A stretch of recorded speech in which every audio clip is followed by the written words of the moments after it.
আসসালামু আলাইকুম। মিরপুর বড় বাজার থেকে সকাল সকাল মাছ নিয়ে আসলো। মাছের ভিডিওটা আপনাদের সাথে শেয়ার করতেছি। এই মাছটার নাম কি কেউ বলতে পারলে বলুন। এটা দেশি রিটা মাছ। দেশি রিটা। এগুলোর দাম অনেক, 2000 টাকা পার কেজি। খাবারের টেস্ট অনেক। আর এখানে আছে বিগ সাইজের একটা ইলিশ মাছ, সাথে আরো আছে, ওগুলো প্যাকেটিং হয়ে গেছে। ইনসাপুর আব্বুর রিকোয়েস্টে করা ভিডিও।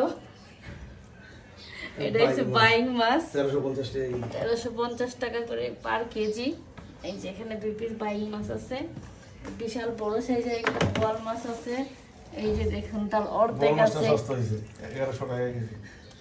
আচ্ছা, এই বলটা এটা 1100 টাকা কেজি, তাই বলতেছে সস্তা, মানে মাছের বাজারে পুরাই আগুন। এই যে দেখেন বিশাল বড় সাইজের একটা, এটাও খুব ভালো। এই পড়ে গেছে মাছের ভারে। এই যে এটা, হ্যাঁ, এটা একদম নদীর বোয়াল মাছ। দুইটা 6 কেজি হইছে, একটা একটু 3 কেজির বেশি, একটা 3 কেজি একটু কম। আমরা এই মাছটা 500 টাকা। দুইটা কাই কেমন ধর? তারপর এখানে এই যে আরেকটা আছে আইন মাছ। মানে সবসময় মাছ কাটাই আনা পড়ে বড় বাজার থেকে, যেহেতু বাবুরা মাছগুলা দেখে খুব আনন্দ পায়, সেজন্য না কাটাই আনা। এখানে একটা আইল মাছ আছে বিগ সাইজের,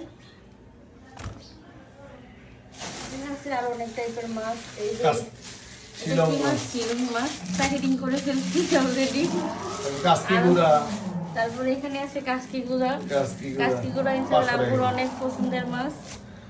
তারপর আছে পোয়া মাছ, পোয়া মাছও প্যাকেটিং করে ফ্রিজে রেখে আসছে অনেকগুলা। তারপরে আছে ইলিশ মাছ। কাইকা মাছ দুইটা দাও। এই যে 2 পিস দুইটা কাইকা মাছ আমার গিফট করছে, গিফট কাইকা মাছ দুইটা। আচ্ছা, মাছওয়ালা ভাই গিফট করছে। আর এখানে এই যে ছোট ছোট সাইজের ঝাটকা ইলিশ আছে। ঝাটকা একটু বড় মাছ। এগুলো আজকে রান্না করবো ইনশাআল্লাহ।